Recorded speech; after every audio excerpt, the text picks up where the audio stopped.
Nucleus Properties Close Encounter, brought to you by Nucleus Properties. Nucleus Villas and Apartments, Kochi, Kottayam. Live life. Powered by Bright Light. പുതിയ Evo series from Bright Light വിരൽത്തുമ്പിലെ സൂര്യൻ.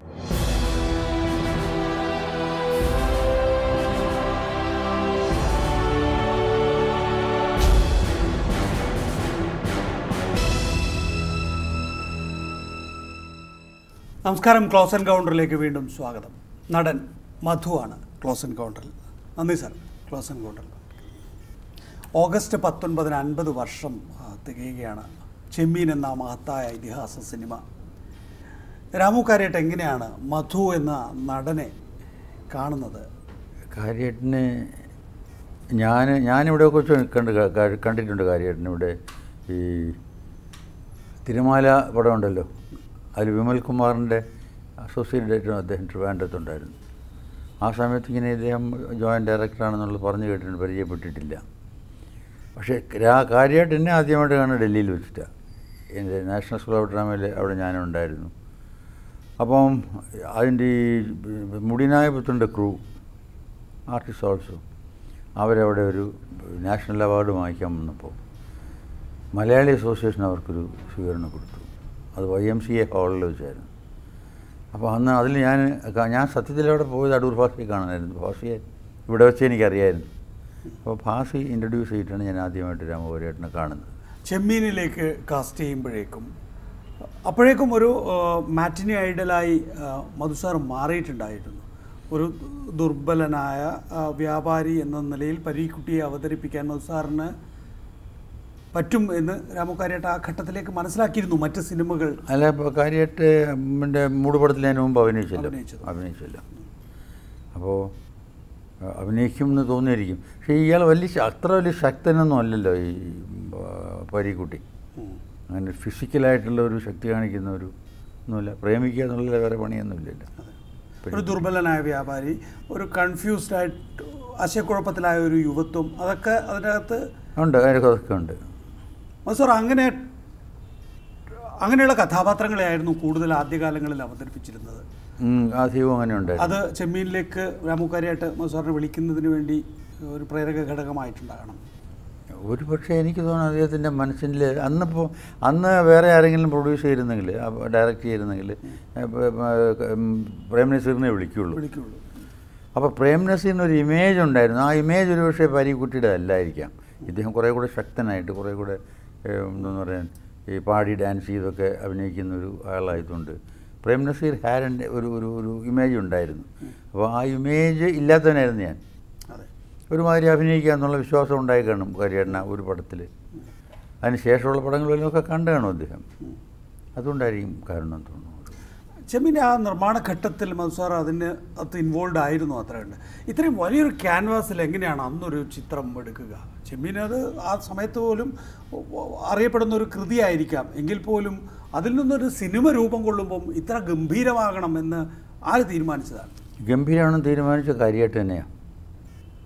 ഇപ്പോൾ വളരെ ഈ shoot ചെയ്യാൻ നേരത്ത് നമുക്കിപ്പോൾ cameraman സാഹിബായിരുന്നു, കളറായിരുന്നു. മറ്റേ സാധാരണ ബ്ലാക്ക് ആൻഡ് വൈറ്റിൻ്റെ പടത്തിന് നെല്ല് കൂടുതലായിട്ട് ഈ അന്ന് വെറും ഒരു ട്രാക്കോ ട്രോളിയോ വല്ലവരെയൊക്കെ കാണുള്ളൂ. കൂടുതൽ എക്യുപ്മെൻറ്റ്സ് അതൊക്കെ ഉണ്ടായിരുന്നു.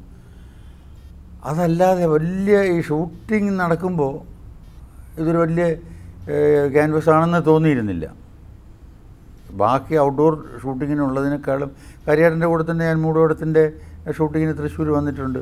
അപ്പോൾ ഷൂട്ട് ചെയ്തിട്ടുള്ള അന്നുണ്ടായിരുന്ന ബഹളവും അന്നുണ്ടായിരുന്ന സെറ്റപ്പൊക്കെ ഉണ്ടായിരുന്നുള്ളൂ ഫോർ എ കോമൺ മാൻ. പക്ഷേ സാങ്കേതിക പ്രവർത്തകരെല്ലാം പുറത്തു നിന്നുള്ളവരാണ്. അല്ല, ഷൂട്ടിംഗ് സമയത്ത് പുറത്തെന്ന് പറയാൻ ഇദ്ദേഹം മാത്രമല്ല, ക്യാമറാമാൻ മാത്രമേ. എഡിറ്റർ ചേർന്നു. അത് എഡിറ്ററെല്ലാം പിന്നെയല്ലേ. ഈ ഷൂട്ടിംഗ് സമയത്ത് ആകെപ്പാടെ അന്ന് ഒന്നുകിൽ തമിഴനായിരിക്കും ക്യാമറാമാൻ, അല്ലെങ്കിൽ എല്ലാവരും മലയാളി ആയിരിക്കണമെന്നില്ല. അതിന് പകരം ഒരു സായിപ്പാണെന്നുള്ള അദ്ദേഹം വലിയ ആളാണെന്ന് എല്ലാവർക്കും അറിയാമായിരുന്നു. പിന്നെ ബാക്കിയുള്ളവരെ പോലെ ആയിരുന്നില്ല ഇദ്ദേഹം. കാരണം വളരെ കറക്റ്റായിട്ട് ഇപ്പോൾ ഒരു ഫോർ എക്സാമ്പിൾ നമ്മൾ രാവിലെ ഒരു 7-8 മണിക്ക് ഷൂട്ട് ചെയ്ത് കഴിഞ്ഞാൽ ഒരു 11 മണിയാകുമ്പോൾ പറയുമ്പോൾ നമുക്കിനി നാളെ എടുക്കാമെന്ന് പറയും. അപ്പോൾ അത് വേണ്ട, ഉച്ചയ്ക്ക് ശേഷം എടുക്കാക്കില്ല. ഇപ്പോഴെല്ലാം നെഴലുകളെല്ലാം ഈ സൈഡിലാണ്. ഉച്ചയ്ക്ക് ശേഷം നെഴലുകൾ അപ്പുറത്താവും. ഈ മരങ്ങളുടെ എല്ലാം കടപ്പുറമല്ലേ, കടപ്പുറത്ത് തെങ്ങ് ധാരാളം ഉണ്ടല്ലോ. തെങ്ങിൻ്റെയൊക്കെ നിഴലിൻ്റെ നീളം കൂടിപ്പോവും. അതുകൊണ്ട് again we will shoot 8 to 11 tomorrow എന്ന് പറയും. അത്ര സ്ട്രിക്റ്റ് ആയിരുന്നു. അതിൻ്റെ ക്വാളിറ്റിയാണ് ഈ കാണുന്നത്. അത് തിരിച്ചറിയാൻ പറ്റിയിരുന്നു അന്ന് തന്നെ. കാരണം ഇന്നും നമ്മൾ ഇല്ല, അങ്ങനെ എക്സ്പ്ലെയിൻ ചെയ്യുമായിരുന്നു, ഇതാണ് കാരണം. അപ്പോൾ നമുക്ക് എല്ലാവരും അപ്രീഷിയേറ്റ് ചെയ്യുള്ളൂ, ഇത്രയും ശ്രദ്ധിച്ചാണല്ലോ എടുക്കുന്നതെന്നുള്ളത്. അന്ന് അങ്ങനെ ഒരു ട്രെൻഡ് ഉണ്ടായിരുന്നു മധു സാർ? അത് വല്ലാത്ത രീതിയിൽ അതിൽ ഇൻഫ്ലുവൻസ്ഡ് ആയിരുന്നു. അതായത് ഒരു പാൻ ഇന്ത്യൻ സിനിമ, നമുക്ക് നമ്മുടെ ഇവിടെയുള്ള വിഭവങ്ങൾ മാത്രം പോരാ, നമുക്ക് ഏറ്റവും നല്ല സാങ്കേതിക പ്രവർത്തകരെ പുറമെ നിന്ന് കൊണ്ടുവരണം, വേണമെങ്കിൽ ആർട്ടിസ്റ്റുകളെ തന്നെ കൊണ്ടുവരണം എന്നുള്ള ഒരു മെസ്സേജ് യഥാർത്ഥത്തിൽ രാമു കാര്യേട്ടിൽ നിന്നാണോ മധു സാറിന് ലഭിച്ചത്? ഞാൻ പലതും രാമു കാര്യേട്ടിൽ നിന്നാണ് എനിക്ക് ലഭിച്ചത്. ഞാൻ ഈ സിനിമയിൽ നേരെ നാഷണൽ സ്കൂൾ ഓഫ് ഡ്രാമയിൽ നിന്ന് ഡയറക്റ്റായിട്ട് സിനിമയിലേക്ക് വരാനും കാരണം രാമു കാര്യേട്ടിന്. ഞാൻ നേരത്തെ പറഞ്ഞില്ല, ആദ്യമായിട്ട് ഫസ്റ്റ് മീറ്റിങ്ങിൽ ഹി ഓഫേർഡ് ദിസ് റോൾ, ഏത് മൂടുപടത്തിൽ. അപ്പോൾ ഇത് നാടക ഫിലിം അന്നത്തേക്ക് ഫിലിം ഇൻസ്റ്റിറ്റ്യൂട്ട് തുടങ്ങിയിരുന്നു. ഞാൻ നാഷണൽ സ്കൂൾ ഓഫ് ഡ്രാമയിൽ ചേരുന്ന വർഷം തുടങ്ങിയിരുന്നില്ല, നെക്സ്റ്റ് ഇയറിലാണ് ഫിലിം ഇൻസ്റ്റിറ്റ്യൂട്ട് തുടങ്ങി. അതിനെനിക്ക് നാടകത്തിൽ ഇൻട്രസ്റ്റ് ഉള്ള, സിനിമയിൽ ഇൻട്രസ്റ്റ് ഇല്ലേ. ഞാൻ പറഞ്ഞു അങ്ങനെയല്ല, ഞാനിവിടെ വന്ന് അഭിനയം എന്നുള്ളതാണ് മെയിനായിട്ടുള്ളത്. അങ്ങനെയാണെങ്കിൽ എൻ്റെ ഒരു സിനിമയുണ്ട് അടുത്തതിൽ അഭിനയിക്കാൻ ചോദിച്ചു, അങ്ങനെ തുടങ്ങിയത്.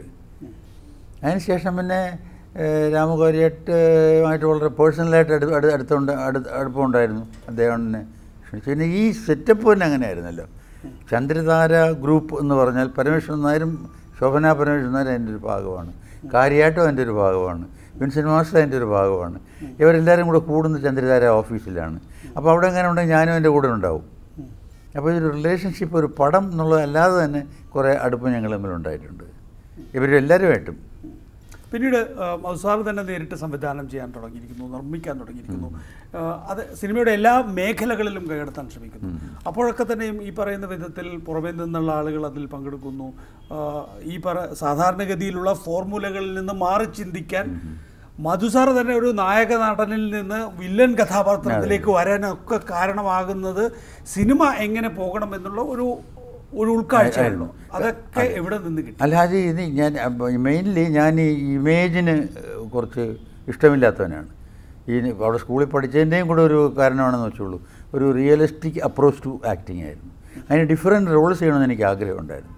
അപ്പോൾ ഞാൻ കുറേ വ്യത്യസ്തമായിട്ടുള്ള കഥാപാത്രങ്ങൾ വന്നു എന്ന് വരിയിലും എന്നെ ഒരുമാതിരി ഒരു എന്താ പറയുക ശോകകാമുകനെന്നോ ഒരു ദുർബലനെന്നോ ഉള്ള അങ്ങനെ തോന്നത്തക്കൊണ്ട കുറേ ക്യാരക്ടേഴ്സ് ചെയ്ത് കഴിഞ്ഞപ്പോൾ ഇതിനുമാതിരി സ്റ്റീറിയോ ആണല്ലോ തോന്നി. ഒരേ രീതിയിൽ ഒന്ന് ബ്രേക്ക് ചെയ്യണം, ഈ ഇമേജ് ഒന്ന് ബ്രേക്ക് ചെയ്യണം തോന്നി.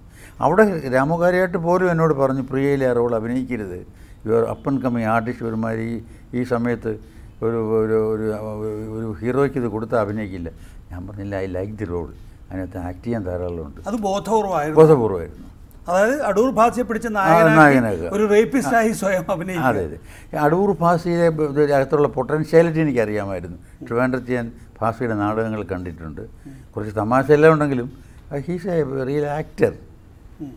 അപ്പോൾ ആ ഒരു ഇത് കൂടെ ഉണ്ടായിരുന്നു. എനിക്ക് വേണ്ടി കോൺഫിഡൻസ് ഉണ്ടായിരുന്നു ഭാസി ചെയ്താൽ നന്നായിരിക്കും എന്നുള്ളത്.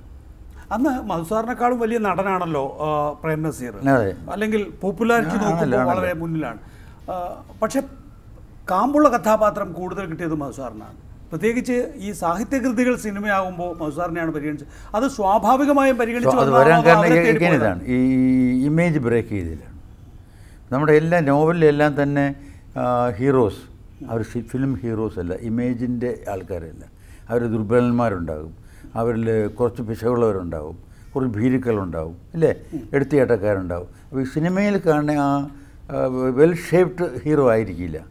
അപ്പോൾ അങ്ങനെ ഒരു ക്യാരക്ടർ വരാൻ നേരത്ത് നാച്ചുറലി എന്നെ എനിക്ക് അന്വേഷിച്ച് വരിക. പക്ഷെ നമ്മൾ ഇന്ന് നോക്കുന്നത് പോലെയല്ലോ, അന്ന് നസീർ അങ്ങനെ അങ്ങ് നിൽക്കുകയാണ്. ഇല്ല, പക്ഷേ നസീറിന് കൊടുത്തു കഴിഞ്ഞാൽ ആൾക്ക് ഇഷ്ടപ്പെടില്ല എന്ന് തോന്നും ചില ക്യാരക്ടേഴ്സ്. ഫോർ എക്സാമ്പിൾ പുള്ളിമാൻ്റെ ഹീറോ ഇങ്ങനെയാണ്, ഈ വൈഫിൻ്റെ അനിയത്തിയെ കയറി പ്രേമിക്കുകയും പെസയിലാണെങ്കിലും വെടിവെച്ച് ഭാര്യയെ കൊല്ലുകയൊക്കെ ചെയ്യുന്ന ഒരു സാധനമല്ലേ. അത് ഈ നസീർ ചെയ്താൽ ആളുകൾ അക്സെപ്റ്റ് ചെയ്യുമെന്നുള്ള പേടിയുണ്ടായിരുന്നു. അപ്പം ഞാൻ ചെയ്താലും അക്സെപ്റ്റ് ചെയ്യും, കാരണം എനിക്ക് അങ്ങനെ ഒരു മുദ്രയില്ല.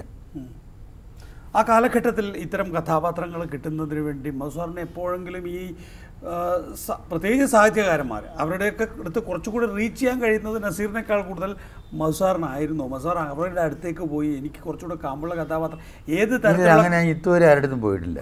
കാരണം ഓൾറെഡി പബ്ലിഷ് നോവലല്ലേ, അതിൽ പിന്നെ കാമ്പുള്ളതെന്ന് എങ്ങനെ ആക്കാനൊക്കെ സാധിക്കുക? അത് ഇന്നാണ് സാധിക്കുക ആർട്ടിസ്റ്റിനെ കണ്ട് കഥ എഴുതുന്ന കാലത്ത്. അന്ന് അങ്ങനെ ആയിരുന്നില്ലല്ലോ. ഇത് നോവലിലുള്ള ക്യാരക്ടറിന് ഇപ്പോൾ ഇത് പുള്ളിമാനായിക്കോട്ടെ, അല്ലെങ്കിൽ ഇതായിക്കോട്ടെ, പിന്നെ ഉമ്മാച്ചു ആയിക്കോട്ടെ, ചുക്കായിക്കോട്ടെ, അങ്ങനെ കുറേ കഥാപാത്രങ്ങളുണ്ടല്ലോ. അതിലെ നോവലിലെ കഥാപാത്രങ്ങളാണ്, സിനിമയിലെ കഥാപാത്രങ്ങളല്ല. മധുസാർ പിന്നീട് സംവിധാന രംഗത്തേക്ക് വന്നു അല്ലേ? ചിത്രത്തിൻ്റെ വിവിധങ്ങളായ മറ്റ് തലങ്ങളിലേക്ക് വന്നു. അതൊക്കെ തന്നെയും സ്വന്തമായ കഥാപാത്രങ്ങളാവുക എന്നുള്ളതാണോ, അതോ സിനിമ ആകെ എന്നുള്ള നിലയിൽ അതിന് കാരണം? അല്ല, അതല്ല, ഈ സിനിമയുടെ ഭാഗമാണല്ലോ ഇതൊക്കെ. ഫോർ എക്സാമ്പിൾ, ഞാൻ ഒരു സ്റ്റുഡിയോ തുടങ്ങിയിരുന്നു. അതിന് കാരണം എന്താണെന്ന് ചോദിച്ചാൽ, ഈ നമ്മൾ വാടക വീട്ടിൽ താമസിക്കുന്നതിനേക്കാളും സ്വന്തം വീട്ടിൽ താമസിക്കുന്നൊരു സുഖമില്ലേ. പ്രാക്ടിക്കലായിട്ട് പറഞ്ഞാൽ മദ്രാസിലെ ഒരു സ്റ്റുഡിയോയിൽ പോയിട്ട് ഷൂട്ട് ചെയ്യുമ്പോൾ ഏതെങ്കിലും കാരണവശാൽ ഒരു ദിവസത്തെ വർക്ക് ബാക്കി വന്നു പോയാൽ, അതിന് ഒരാഴ്ചത്തെ ഗ്യാപ്പ് വേണ്ടി വന്നാൽ, ഓൺലി വേസ് അത് സെറ്റിനെ പൊളിച്ചിട്ട് അടുത്ത ദിവസം വേറെ തെലുങ്ക് പടത്തിന് സെറ്റിന് അവർക്ക് ഫ്ലോർ കൊടുക്കേണ്ടി വരും. നമുക്കത് വീണ്ടും അവിടെ തന്നെ ഷൂട്ട് ചെയ്യണമെങ്കിൽ എഗെയിൻ യു ഹാവ് ടു റീഇറക്റ്റ് ഇല്ലേ. ഈ വലിയ വീട്ടിലെല്ലാം പോയി താമസിച്ച് കഴിഞ്ഞാൽ ആണി അടിക്കാൻ പോലും ഓണറിൻ്റെ അടുത്ത് ചോദിക്കണമെന്ന് പറയും പോലെ, സ്വന്തമായിട്ടൊരു കൊച്ചു കൂടുതലാണെങ്കിൽ അതായിരിക്കും ബെറ്റർ എന്നുള്ള ഇത് തോന്നിയിട്ട് ഇതിൻ്റെ സൗകര്യം, സിനിമയുടെ സൗകര്യമായിരുന്നു ഈ സ്റ്റുഡിയോ ഉണ്ടാക്കാൻ കാര്യം. തുടങ്ങുമ്പോൾ തന്നെ പറഞ്ഞു, എന്തിനാ തമിഴ് അവിടെ ഈ നാഗരെഡ്ഡി വരെ പറഞ്ഞു, വേറെ going for this studio is A white elephant, why should you go? ഞാൻ പറഞ്ഞില്ല, ജസ്റ്റ് അവിടെ ഒരു സ്റ്റുഡിയോയിൽ വേണമല്ലോ. പക്ഷെ മനസ്സിലുണ്ടായിരുന്ന ഇതാണ്, ഈ സ്വന്തം ഈ അനുസരിച്ച് സെറ്റ് ഇട്ട് കഴിഞ്ഞിരുന്നാൽ ഒരു പക്ഷേ 6 മാസം കിടക്കണമെങ്കിൽ കൂടെ കിടക്കട്ടെ, ആരും പൊളിച്ചുകൊണ്ട് പോകാൻ പറയില്ലല്ലോ. അതായിരുന്നു അന്ന് ഏറ്റവും മികച്ച നടന്മാരിൽ ഒരാളാണ്. ആർക്കും കാസ്റ്റ് ചെയ്യാൻ കഴിയുന്ന വിധത്തിലുള്ളൊരു ഫ്ലെക്സിബിലിറ്റി ഉള്ളൊരു നടനാണ്. ഈ പറയുന്ന വിധത്തിൽ സിനിമ സംവിധാനം ചെയ്യാൻ തുടങ്ങി അതിൻ്റെ മറ്റു മേഖലകളിൽ പ്രവർത്തിച്ചു. സ്റ്റുഡിയോ പോലും ഒരു ഘട്ടം വന്നപ്പോൾ മധുസാർ അതിൽ നിന്നൊക്കെ പിൻവാങ്ങിയത് എന്തുകൊണ്ട്? ഏതില്ലേ? പിന്നീട് ഈ പറയുന്ന സ്റ്റുഡിയോ ഉമാ സ്റ്റുഡിയോ വിട്ടു കൊടുക്കേണ്ടി വന്നു. അതുപോലെ തന്നെ നിർമ്മാണം വേണ്ടെന്ന് വെച്ചു, അതുപോലെ സംവിധാനം വേണ്ടെന്ന് വെച്ചു. അഭിനയം തന്നെ ഒരു ഘട്ടത്തിന് ശേഷം യഥാർത്ഥത്തിൽ ഉണ്ടായിരുന്നില്ല മധുസാറിന്. പിന്നീട് ആരൊക്കെയോ വിളിക്കുന്നു, കൂടെ പോകുന്നു, അപ്പുറത്തേക്ക്. അല്ല, അത് മേ ബി ബിക്കോസ് ഇന്ന് ഒന്ന് ചെയ്ത് എന്തുകൊണ്ട് ആദ്യം അഭിനയിച്ചിട്ട് ഈ റോൾ എടുക്കാൻ പോയെന്ന് പറഞ്ഞാൽ ഇത് ഈ ഇമേജ് കീപ്പ് ചെയ്തിട്ട് എനിക്ക് കുറേ കൂടെ അതുപോലത്തെ റോളുകൾ ചെയ്ത് അതുപോലത്തെ ഹീറോ ആയി കാശുണ്ടാക്കണം എന്നുള്ളത് തോന്നിയില്ല. ഐ വാണ്ടഡ് ടു ആക്ട് ഇല്ലേ. അത് കഴിഞ്ഞ് ഡയറക്റ്റ് ചെയ്യാൻ വന്നിട്ട് കുറേ എനിക്ക് മനസ്സിൽ തട്ടിയ കഥകൾ മാത്രമേ ഞാൻ ഡയറക്റ്റ് ചെയ്തിട്ടുള്ളൂ. ഈ ഉമാ സ്റ്റുഡിയോയിൽ വന്നിട്ട് ഞാൻ കുറേ പടങ്ങളെടുത്തു, ഒന്നും ഞാൻ ഡയറക്റ്റ് ചെയ്തില്ല. കാരണം സ്റ്റുഡിയോ ഉണ്ടാക്കി പോയപ്പോൾ സ്റ്റുഡിയോയെ ഫീഡ് ചെയ്യാൻ വേണ്ടി പടം എടുക്കേണ്ടി വന്നു. അപ്പോൾ ഇതിലെ എല്ലാ കഥകളും അങ്ങനെ വലിയ മെച്ചമായിട്ട് എനിക്ക് തോന്നിയില്ല. But you are force to do it. പക്ഷേ നല്ല കഥകൾ തന്നെ സെലക്ട് ചെയ്തെടുത്തു, പക്ഷേ ഡയറക്റ്റ് ചെയ്ത് ഞാനായിരുന്നില്ല. അപ്പോൾ ഈ അഭിനയിക്കാൻ എന്തുകൊണ്ട് പുറകോട്ട് പോയെന്ന് ചോദിച്ചാൽ, ഏതാണ്ട് ഈ നമ്മുടെ മനസ്സിൻ്റെ അകത്ത് അഭിനയിക്കാൻ ആഗ്രഹം തോന്നിയിരുന്ന കഥാപാത്രങ്ങളെല്ലാം വേറെ ഉണ്ടായിരിക്കാം, കഴിഞ്ഞു. പിന്നെ അതിനുശേഷം വലിയ അമോഘങ്ങളായ കഥാപാത്രങ്ങൾ വന്നില്ല എന്നെ തേടി. പിന്നെ അപ്പോൾ അത് ചെയ്യാനുള്ള പിന്നെ 85 വരെ ഞാൻ ഏതാണ്ട് വളരെ ആക്റ്റീവായിരുന്നു. 85, 86 വരെ. അപ്പോൾ വയസ്സ് 19 വയസ്സായില്ലേ. അപ്പോൾ നമ്മുടെ സിനിമ എന്ന് പറഞ്ഞാൽ ഇറ്റ് ഈസ് ഫോർ യങ്സ്റ്റേഴ്സ് അല്ലേ. സിനിമയിലെ ഹീറോ എന്ന് പറഞ്ഞാൽ വയസ്സായ ആളുകളുടെയൊക്കെ കിങ്ങിലിയറൊക്കെ ഉണ്ടായിരിക്കാം ഇല്ലേ. അതുപോലെ എൽഡേഴ്സിനെ വെച്ചിട്ട് മെയിൻ റോൾ ഞാൻ തന്നെ അഭിനയിച്ചിട്ടുണ്ട് പല പടങ്ങളിലും. ഈ അരനാഴിക നേരത്തിലെ കൊട്ടാരക്കരയുടെ റോള്, അങ്ങനെ അപൂർവം ചില പടങ്ങളല്ലാതെ. സിനിമയിലെ ഹീറോ എന്ന് പറഞ്ഞാൽ യങ്, ഹാൻസം, ഈ മരം ചുറ്റി ഓടുക, പാട്ട് പാടുക, ഡാൻസ് ചെയ്യുക, സ്റ്റണ്ട് ചെയ്യുക. അപ്പോൾ ആ ഏജങ്ങ് കഴിഞ്ഞില്ലേ. അല്ല, മധുസാർ അങ്ങനെ ആയിരുന്നില്ല. ഇല്ല, അല്ല, ഞാനല്ല, സിനിമ അങ്ങനെയല്ലേ. അപ്പം നാച്ചുറലി സിനിമയിൽ എൻ്റെ പ്ലേസ് ഡൗണായി. അത് കഴിഞ്ഞ് കുറേ കഴിഞ്ഞപ്പോൾ എന്ത് പറ്റിയെന്ന് പറഞ്ഞാൽ, അന്ന് തിക്കുറിശി ചേട്ടനും കൊട്ടാരക്കരയും ഒക്കെ ഉണ്ടായിരുന്ന കാലത്ത്, ഈ നോവലുകൾ പടമാക്കിക്കൊണ്ടിരുന്ന കാലത്ത് കഥാപാത്രങ്ങൾ അച്ഛൻ, അമ്മ, അമ്മാവൻ, അമ്മായി, അയൽവക്കക്കാരൻ ഇവർക്കൊക്കെ പ്രാധാന്യം ഉണ്ടായിരുന്നു ഇല്ലേ. അത് കഴിഞ്ഞ് കുറേ കഴിഞ്ഞപ്പോൾ ഇതൊക്കെ ബാക്ക്ഗ്രൗണ്ടിലായി. ഈ അച്ഛൻ ഹീറോ വരുന്നത് തന്നെ എനിക്ക് തന്തയില്ല എന്ന് പറഞ്ഞിട്ടാണ്. കുടുംബമില്ല, ആരുമില്ല, ഞാൻ വരുന്നു. ഏറ്റവും വലിയ ഹീറോ പറയുന്നത്. വേറെ ആർക്കും പണിയില്ല. അതെ. അപ്പോൾ അങ്ങനെ വന്നപ്പോൾ ഇവരൊക്കെ വെറും ഒരുമാതിരി അശുക്കളായിട്ട് മാറി. അന്ന് പ്രാധാന്യം ഉണ്ടായിരുന്ന കഥാപാത്രങ്ങൾ സിനിമയിൽ അപ്രസക്തങ്ങളായിട്ട് മാറി. അപ്പോൾ നാച്ചുറലി എൻ്റെ സ്ഥാനം സിനിമയിൽ ആസ് എൻ ആക്ടർ പഴയ പോലെ വലിയ ഡിമാൻഡ് ഉള്ളതായിരുന്നില്ല. പിന്നെ ഇടയ്ക്ക് കുറേ ഡിമാൻഡ് ഉണ്ടായത് എന്താണെന്ന് വെച്ചാൽ അന്നത്തെ വന്ന ഹീറോസിന് അന്ന് മിക്കവാറും കുറേ പ്രതികാര ചിത്രങ്ങളായിരുന്നു അധികം ഉണ്ടായിരുന്നത് അക്കാലത്ത്. ഇവർക്ക് പ്രതികാരം ചെയ്യാൻ ഏതെങ്കിലും ഒരു കാരണം വേണമല്ലോ. ഒരു നല്ല ഡെഡ് ബോഡി വേണം. ആരെങ്കിലും ചുമ്മാ കൊന്നു കഴിഞ്ഞാൽ അതുകൊണ്ട് വലിയ പ്രതികാരം വരില്ലല്ലോ. അപ്പോൾ കാര്യമായ ഒരുത്തിന് തട്ടിയാൽ മാത്രമേ ഉഗ്രമായ പ്രതികാരം നടത്താനൊക്കൂ. അതിന് നോക്കിയപ്പോൾ എന്നെയാണ് കൊല്ലാൻ പറ്റിയവൻ. അങ്ങനെ കുറേ കഥാപാത്രങ്ങൾ അഭിനയിച്ച് കഴിഞ്ഞപ്പോൾ ഏതായാലും ഇനി അവസാനം ഹീറോയ്ക്ക് പകരം വീട്ടാൻ വേണ്ടിയിട്ട് ചത്തു കൊടുക്കാൻ തയ്യാറല്ലെന്ന് ഞാൻ തീരുമാനിച്ചു. പക്ഷെ ഒരു നടൻ എന്നുള്ള നിലയിൽ മാത്രമല്ല, ഈ നടൻ എന്നുള്ളതിനെ പൊളിച്ചെഴുതാൻ പോലും ശ്രമിച്ചിട്ടുള്ള ഒരാളെന്നുള്ള നിലയിൽ മധു പിന്നീട് സംവിധാനത്തിലേക്കും ഒക്കെ മാറിയ ഘട്ടത്തിൽ ഒരു പുതിയ സിനിമാ സങ്കല്പം മലയാളിയുടെ മുന്നിൽ വെച്ചിരുന്നു. അതെല്ലാത്തിനെയും പൊളിച്ചെഴുതുകയായിരുന്നു. അവിടെ ഒരു നടൻ എന്നുള്ള നിലയിലുള്ളൊരു പുനരാവിഷ്കാരമല്ലാതെ നല്ല സിനിമകൾ നിർമ്മിക്കാനും അതിൻ്റെ വക്താവായി മുന്നോട്ട് പോകാനും മധു കഴിഞ്ഞിരുന്നു. പക്ഷെ അതൊരു ഘട്ടത്തിൽ മാറാൻ കാരണം ഇതാണ്. ഈ ഞാൻ നല്ല പടങ്ങൾ എന്ന് ഉദ്ദേശിച്ചിരുന്നു. ഒരു പക്ഷേ ജനറേഷൻ ഗ്യാപ്പായിരിക്കാം. ഈ ഒരു 85, 86 ഒക്കെ ആയിക്കഴിഞ്ഞപ്പോൾ അതിൻ്റെ ഇതങ്ങ് മാറി. ഈ പടങ്ങൾ കാണാൻ ആളില്ലാതായി. അതെപ്പോഴും ഉള്ളതാണ്. ഒരു ടൈപ്പ് ഓഫ് പടങ്ങൾ പഴയ ചരിത്രമോ അല്ലെങ്കിൽ മിത്തോളജിയോ പിന്നെ അല്ലാതെ രാഷ്ട്രീയമോ ഒക്കെയുള്ള കഥകൾ അന്നൊക്കെ ഭയങ്കരമായിട്ട് കൈയടിച്ചൊക്കെ സ്വീകരിച്ചിരുന്നൊരു കാലം ഉണ്ടായിരുന്നില്ലേ. അതുപോലെ ഞാനെടുത്തമാതിരി സോഷ്യൽ റിയലിസമാണ് മിക്കവാറും ഞാൻ കൈകാര്യം ചെയ്തിരുന്നത്. അത് കുറേ കഴിഞ്ഞങ്ങ് മാറി. എന്തുകൊണ്ട് മാറിയെന്ന് പറഞ്ഞാൽ ആ ജാതി എൻ്റെ ഈ പ്രായവും തെറ്റി. ഈ ആളുകൾക്ക് ഇഷ്ടപ്പെടുന്ന ഒരേ കാര്യം തന്നെ എപ്പോഴും ഇഷ്ടപ്പെടില്ലല്ലോ. ടേസ്റ്റ് മാറിയെന്ന് തോന്നുന്നു എനിക്ക്. And I was incapable of doing that. അതിന് പ്രധാന കാരണം എന്താണെന്ന് പറഞ്ഞാൽ ഞാൻ അനലൈസ് ചെയ്ത് നോക്കിയപ്പോൾ ഈ പറഞ്ഞ പോലെ ഒരു 64 to 84 വരുമ്പോൾ 20 years, ഈ 20 years ഞാൻ എന്നെ അപ്ഡേറ്റ് ചെയ്തില്ല. ഈ ആക്ടിങ്, പ്രൊഡ്യൂസിങ്, ഡയറക്റ്റിങ്, ഈ മാനേജിങ്, ഈ സ്റ്റുഡിയോ ബിൽഡിങ്, ഇതൊക്കെ കൂടെ വന്നിട്ട് ഈ സിനിമയുടെ വളർച്ചയുണ്ടല്ലോ, അല്ലെങ്കിൽ ചേഞ്ച് എന്ന് പറയുക, ഈ ചേഞ്ചിന് അനുസരണമായിട്ട് ഞാൻ വളർന്നില്ല. ഈ ചില ഡോക്ടർമാർ ശരിക്കും അന്നുള്ള ഈ മെഡിസിൻ്റെ ചേഞ്ചസ് പഠിച്ചില്ല, മനസ്സിലാക്കിയില്ല എന്നറിയില്ല. അവരിപ്പോഴും ഒരു 10 കൊല്ലത്തിന് മുമ്പുള്ള ഏതെങ്കിലും പില്ലായിരിക്കും പ്രിസ്ക്രൈബ് ചെയ്യല്ലേ. അതുപോലെ ഞാൻ സിനിമയിൽ 20 കൊല്ലം ശരിക്കും വർക്ക് ചെയ്തപ്പോൾ ഞാൻ ഓരോ നിമിഷവും ഞാൻ ബാക്കിൽ പോകുമായിരുന്നു. വീണ്ടും 20 വർഷത്തിന് മുമ്പുള്ള സ്ഥലത്ത് നിൽക്കുകയായിരുന്നു എനിക്ക് തോന്നി. എന്നുവെച്ചാൽ I could not move with the times to confess എന്ന് തോന്നി. കറക്റ്റ് എന്ന് തോന്നി. ഏഷ്യാനെറ്റ് സ്റ്റുഡിയോ നിൽക്കുന്ന ആ സ്ഥലം എന്ന് പറയുന്നത് മധുസാറിൻ്റെ കേരളത്തിലെ ആദ്യത്തെ പ്രധാനപ്പെട്ട സ്റ്റുഡിയോകളിൽ ഒന്നാണ്. അത് വിൽക്കുന്ന പോലും അവസ്ഥയുണ്ടായി എന്ന് പറയുമ്പോൾ സിനിമ ഏതാണ്ട് വിൽക്കുന്നു എന്നുള്ളൊരു തോന്നൽ. അല്ലല്ല, സിനിമ അത് ഏഷ്യാനെറ്റിന് അത് വിൽക്കുന്നത് 93-ലാണ്. ഞാനിത് അവിടെ വർക്ക് ചെയ്യാതായത് ഏതാണ്ട് 84, 85-ലൊക്കെയാണ്. അത് അടയ്ക്കാൻ കാരണം വെച്ചാൽ ആവശ്യമില്ലാതെ വന്നുകൊണ്ടാണ്. എൻ്റെ അവസാന പടങ്ങളുണ്ട്. ഞാൻ ഏകനാണ്, അത് കഴിഞ്ഞിട്ടുള്ള രതിലയം, ഇതൊക്കെ സ്റ്റുഡിയോയ്ക്ക് പുറത്തെടുത്ത്. ഈ സ്റ്റുഡിയോയിൽ പടം പിടിക്കുന്ന സംസ്കാരം അങ്ങ് പോയി. അപ്പോൾ സ്റ്റുഡിയോ ഉണ്ടായിട്ട് പോലും ഞാൻ സമുദ്ര ഹോട്ടലിലും, സർക്കാരിൻ്റെ കോവളത്തെ ഹോട്ടലുണ്ടല്ലോ, അവിടെയും ശ്രീമൂലം ക്ലബ്ബിലുമാണ് ഞാൻ ഏകനാണ് മുഴുവനും ഷൂട്ട് ചെയ്തത്. മറ്റതും അതുപോലെ തന്നെ ഷൂട്ട് ചെയ്തത്.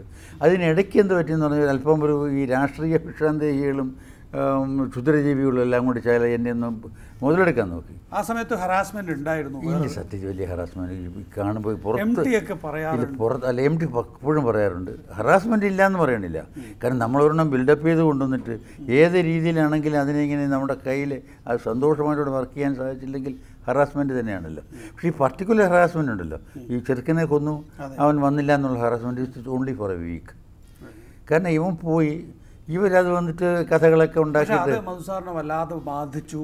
അല്ല, അത് ബാധിച്ചില്ല. കാരണം അവൻ ഒരാഴ്ചയ്ക്ക് തിരിച്ചു വരികയല്ലേ. അപ്പോൾ ഇവൻ പോയി കഴിഞ്ഞുകൊണ്ട് ഞാൻ തന്നെ പറഞ്ഞു അവിടെ പേടിക്കൊന്നും വേണ്ട. അവർ എല്ലാവർക്കും സ്റ്റുഡിയോയിൽ എല്ലാവർക്കും വലിയ വിഷമമായിരുന്നു. ഞാൻ പറഞ്ഞു എനിക്ക് വിഷമമുണ്ട്, നിങ്ങളാരും പേടിക്കേണ്ട, അവൻ തിരിച്ചു വരും. കാരണം അവനെ എനിക്കറിയാമല്ലോ. അവന് ഈ സ്റ്റുഡിയോയായിട്ട് യാതൊരു ബന്ധമില്ല, വീട്ടിൽ നിന്നാണ്. 10-14 വയസ്സായി ചെറുക്കനെ. അതെ, അവന് 10-14 വയസ്സിൽ എനിക്ക് വല്ലതും ഓടി പോകണമെന്ന് തോന്നിയിട്ടുണ്ട്. അപ്പോൾ ഞാൻ പറഞ്ഞു ഒരു പണി അവിടെ എങ്ങനെയാണെന്ന് പറഞ്ഞാൽ അവിടെ ആ പ്രദേശത്ത് അന്ന് ഈ വീടുകളിൽ ഡെലിവറി ചെയ്യില്ല ലെറ്റേഴ്സ്. എല്ലാം കൂടെ ഒരു കടയിൽ കൊണ്ട് കൊടുത്തിട്ട് പോകും, പല ചിക്കൻ കടയിൽ. അപ്പോൾ വല്ലപ്പോഴൊക്കെ ലിറ്റേഴ്സ് ഉണ്ടാവുമല്ലോ അവർക്കൊക്കെ. അവിടെ ചെന്ന് കഴിഞ്ഞാൽ കടക്കാരനെടുത്ത് കൊടുക്കും. അപ്പോൾ ഞാൻ എൻ്റെ മാനേജറെ അടുത്ത് പറഞ്ഞൊരു പണി ഈ പോസ്റ്റ് മാൻ കൊണ്ട് ലെറ്റർ കൊടുക്കുമ്പോൾ എൻ്റെ അമ്മയ്ക്ക് എഴുത്തുണ്ടെന്ന് ചോദിച്ചു. അതുപോലെ 3-ാം ദിവസം എഴുത്ത് പിടിച്ചു. അപ്പോൾ അവൻ അവിടെ കാലിക്കറ്റിൽ കല്ലായിൽ ഒരു കടയിൽ നിൽക്കുക. ഞാൻ PV ഗംഗാരനെ വിളിച്ചു പറഞ്ഞു. ഗംഗാരൻ അവിടെ പോയപ്പോൾ ഞാൻ പറഞ്ഞല്ലേ, അവൻ ഈ സ്വാതന്ത്ര്യമായിരുന്നു വേണ്ടിയിരുന്നത്, അവൻ സിനിമ കാണാൻ പോയിരിക്കുക. എനിക്ക് തോന്നുന്നു അവിടെ പോയിട്ട് സിനിമ നിർത്തി വെച്ചിട്ട് അതിനോട് ചെയ്തപ്പോൾ പറയുന്നു, അയ്യോ സാർ ഞാനിതൊന്നും അറിഞ്ഞില്ലല്ലോ, എങ്കിൽ ഞാൻ അങ്ങോട്ട് വന്നില്ല. എന്നിട്ട് അവനെ പോലീസ് പിടിച്ചുകൊണ്ട് വീട്ടിൽ കൊണ്ടുവരായിരുന്നു. ഇതെല്ലാം കൂടെ സംഭവിക്കുന്ന ഒരാഴ്ചയാണ്. അതൊക്കെ ബാധിച്ചതാണ്. ഇത് ഇത്രയും ഈ എന്തെന്ന് പറയുന്നത്, ഈ പാദസ്പർശനം ഏറ്റിട്ടില്ലാത്ത സ്ഥലം, മനുഷ്യൻ പോയിട്ടില്ലാത്തൊരു സ്ഥലം, കടന്ന് വേണം പോകാൻ. ഈ സ്ഥലത്താണ് ഈ സ്റ്റുഡിയോ എല്ലാം കെട്ടിയത്. ഒരു ടാക്സിക്കാരൻ വരില്ല. അവിടെ ഒരുപാട് ഇമ്പ്രൂവ്മെൻറ്റ് വരുത്തി. ഈ പഞ്ചായത്ത് റോഡിനെ PWD ആക്കി. അന്നത്തെ മിനിസ്റ്ററെ പിടിച്ച് അവിടെ ബസ് വരുത്തി. ബസ്സെല്ലാം വരുത്തിയിട്ട് ഈ ബസ്സിൻ്റെ പുറകെ ഒട്ടിക്കുക, ഘാതകൻ മധുവിനെ അറസ്റ്റ് ചെയ്യുക. അപ്പോൾ എനിക്ക് മടുത്തു, സത്യമാണ് മടുത്തു. അപ്പം അവിടെ പ്രവർത്തിക്കണം തോന്നില്ല. അതിൻ്റെ കൂടെയാണ് മറ്റേ ഈ സ്റ്റുഡിയോ എന്ന് പറയുന്നത് സിനിമ പിടിക്കാൻ വേണ്ടാന്നും കൂടെ വന്നു കഴിഞ്ഞപ്പോൾ ഇനി വേറൊരു വഴി കൂടെ ചിന്തിക്കുകയാണെങ്കിൽ, എപ്പോഴും പോസിറ്റീവായിട്ട് ചിന്തിക്കുകയാണല്ലോ നല്ലത്. It is A blessing in disguise. ഇല്ലെങ്കിൽ ചിലപ്പോൾ ലോക്കൗട്ടായിട്ട് എൻ്റെ അടുത്ത് കയറാൻ പോയി അതിപ്പോഴും കിടന്നത്. അത് ആ സമയത്ത് ഒഴിവാക്കാനെങ്കിൽ. അതെ. പക്ഷേ മധുസാർ നമ്മൾ നേരത്തെ പറഞ്ഞതുപോലെ സിനിമ പുറത്തേക്ക് വരികയാണ്. അതും മധുസാർ ഇങ്ങനെ നേരിട്ട് കാണുകയാണ്. സ്റ്റുഡിയോയിൽ നിന്ന് സിനിമ പുറത്തേക്ക്. അവിടെ തന്നെ സാഹസികമായി അഭിനയിക്കാനും മധുസാർ. അല്ലാതെ PN മേനുണ്ട്. അതെ, ഏതോ ഓളം തീരും. അപ്പോൾ അതൊക്കെ ആ കാലഘട്ടത്തിൽ മധുസാറിൽ കൂടി ആയിരുന്നു. കാരണം കൂടുതൽ അതിലൊക്കെ എനിക്ക് ഞാൻ പറഞ്ഞില്ലേ, എനിക്ക് ഇത് ടൈലർ മെയ്ഡ് ക്യാരക്ടർ വേണ്ട. പക്ഷേ ഒരു പക്ഷേ ഞാൻ പോയി കുറേ പഠിച്ച് ചെറുപ്പത്തിലേ ആഗ്രഹം ഉണ്ടായിരുന്നതുകൊണ്ടും ഈ ഫ്ലെക്സിബിലിറ്റി എനിക്ക് ഇഷ്ടമായതുകൊണ്ടും ഒരേ രീതിയിലുള്ള ഹീറോ അഭിനയിക്കുന്ന ഞാൻ വെറുത്തിരുന്നത് കൊണ്ടും ഇയാളുടെ മോൾഡ് അപ്പോഴത്തെ കുറേ അടുക്കുമല്ലോ ഡയറക്ടേഴ്സും പ്രൊഡ്യൂസേഴ്സും ഒക്കെ ആയിട്ട്. അപ്പോൾ ഈ മനുഷ്യനെ എടുത്തു കഴിഞ്ഞിരുന്നാൽ നമുക്ക് നേരെ മോൾഡ് ചെയ്തെടുക്കാൻ തോന്നിക്കണം. മറ്റെല്ലാം അങ്ങനെ റെഡിമെയ്ഡ് സാധനം വാങ്ങിച്ചുകൊണ്ട് വരുമ്പോഴാണ് ഈ ഹീറോസിനെയും നമ്മുടെ സിനിമയിൽ ബെറ്ററാണ് മലയാളത്തിൽ. ബാക്കി എല്ലാ സ്ഥലത്തും ടൈലർ മെയ്ഡ് ഹീറോസ് ആയിരുന്നല്ലോ കാലത്ത്, അല്ലേ? അതെ. അപ്പോൾ അതുകൊണ്ടായിരിക്കാം. ഇപ്പോൾ ചെമ്മീനിലേക്ക് തിരികെ പോയാൽ എൻജോയ് ചെയ്തിരുന്നോ മധുസാർ? ചെമ്മീൻ എന്നല്ല, ഞാൻ ആ കാലത്ത് അഭിനയിച്ച എല്ലാ ക്യാരക്ടേഴ്സും ഞാൻ എൻജോയ് ചെയ്തിരുന്നു. എന്താണെന്നറിയാം, ഞാൻ ഈ പഠിക്കുന്ന കാലത്ത് നല്ലപോലെ ഇപ്പോഴും വായിക്കുന്നുണ്ട്. പക്ഷേ അന്നൊന്ന് വലിയ റീഡറായിരുന്നു. വരുന്ന നോവലെല്ലാം പ്രത്യേകിച്ച് മലയാളത്തിലും ഇംഗ്ലീഷിലുമൊക്കെ വരുന്നതൊക്കെ വായിക്കുമായിരുന്നു, നല്ലതും ചീത്തയും. അപ്പോൾ അന്നൊക്കെ ഈ നോവൽസ് വായിച്ചപ്പോൾ പല കഥാപാത്രങ്ങൾ ഈ ഉള്ളിൽ അന്ന് ആക്ടറുണ്ട്. ഒരു 5-6 വയസ്സിൽ തൊഴുത്തിൽ അഭിനയിക്കാൻ തുടങ്ങിയതാണ്. ആണോ? അതെ. ഒരു മേയറുടെ മകൻ മേയറായിരുന്നില്ലേ അച്ഛൻ? പിന്നീട് ഞാൻ MA പഠിക്കുമ്പോഴാണ് മേയറായത്. അങ്ങനെ ഒരു രാഷ്ട്രീയ കുടുംബത്തിൽ നിന്ന് വരുന്നു. പെട്ടെന്ന് മധുസാറിന് ഒരു അഭിനയ താല്പര്യം വരാൻ കാരണം? അല്ലാതെ ഞാൻ കൊച്ചിൽ എവിടെയെങ്കിലും ഏതോ നാടകം നമ്മുടെ വീട്ടിനടുത്തുള്ള വായനശാലയിൽ നിന്ന് നാടകം കളിച്ചപ്പോൾ തന്നെ അതിലൊരു താല്പര്യം വന്നു. അത് കഴിഞ്ഞ് ഏതോ ഒരു സിനിമ ആദ്യമായിട്ട് കണ്ടപ്പോൾ ഏതാണ്ട് ടീനേജിലല്ല, ഒരു 10 വയസ്സ് 11 വയസ്സ് 12 വയസ്സിനുള്ളിൽ, അപ്പോഴേ ഇതിൻ്റെ അകത്തൊരു മോഹം വന്നു. പിന്നെ ഈ ഒരു നോവൽ വായിക്കുന്നതിൽ ഏതെങ്കിലും ഒരു കഥാപാത്രം എൻ്റെ മനസ്സിൽ കയറി, അവൻ ഞാനാണ്. അങ്ങനെയാണ് ഈ നോവൽസൊക്കെ വായിച്ചിട്ടുള്ളത്. അപ്പോൾ ഞാൻ അഭിനയിച്ച എല്ലാ നോവലുകളും, അതിൽ വളരെ നല്ല നോവലുകളെല്ലാം ഒരു 4-5 പ്രാവശ്യം ഞാൻ വായിച്ചിരിക്കും. ഇതൊക്കെ പിന്നീട് അഭിനയിക്കുകയും ചെയ്തിട്ടുണ്ടാവും. അതാ പറഞ്ഞത്. അതുകൊണ്ടാണ് എനിക്ക് ഇത് ഈ ക്യാരക്ടേഴ്സ്, ഇൻക്ലൂഡിങ് പരീക്കുട്ടി, ഈ മായൻ പ്രത്യേകിച്ച് ഉമ്മാച്ചുല്ലേ, അതവിടെ മാതൃഭൂമി വന്നു കഴിഞ്ഞ് വായിച്ചാൽ വായിച്ചു കഴിഞ്ഞിട്ട് പിന്നെ 7 days കാത്തിരിപ്പാണ് അടുത്ത ലക്കം വായിക്കാൻ. ഈ അടുത്ത ലക്കം വായിക്കുന്നതിന് മുൻപിലത്തെ ലക്കം 1-2 പ്രാവശ്യം കൊണ്ട് വായിച്ചിരിക്കും. അപ്പോൾ അങ്ങനെ ഈ മായൻ അന്നേ എൻ്റെ മനസ്സിൽ സ്ഥലം പിടിച്ചതാണ്. അങ്ങനെ എല്ലാം ഈ വായിക്കുന്ന നോവലുകൾ, നാടകങ്ങൾ, ഇതിലെല്ലാം ഉള്ള ഇഷ്ടപ്പെട്ട കഥാപാത്രം ഞാൻ അറിയാതെ തന്നെ ഞാനായി മാറിയിരുന്നു. അപ്പോൾ ഇതെല്ലാം അഭിനയിക്കാൻ പോകാൻ നേരത്ത് എനിക്ക് വളരെ എളുപ്പമായിരുന്നു. ഭയങ്കരമായിട്ട് ഒരു ഹോംവർക്ക്, സ്വപ്ന തുല്യമായ ഒരു സായുജ്യമല്ലേ. നമ്മൾ വളരെ ചെറുപ്പത്തിൽ ഇതൊന്നും അറിയാതെ നമ്മൾ ആ കഥാപാത്രമായി ഉൾക്കൊണ്ട് അതായി അഭിനയിച്ച് ജീവിക്കുമ്പോൾ പിൽക്കാലത്ത് അത് നമ്മുടെ മുന്നിൽ വരികയാണ്. അതെ. അതൊരു ഒരു മനുഷ്യൻ്റെ, ഒരു ആർട്ടിസ്റ്റിൻ്റെ ലൈഫിൽ ഒരു വലിയ ഭാഗ്യമാണ്. അത് I am thankful to God for that and the Malayalam film industry.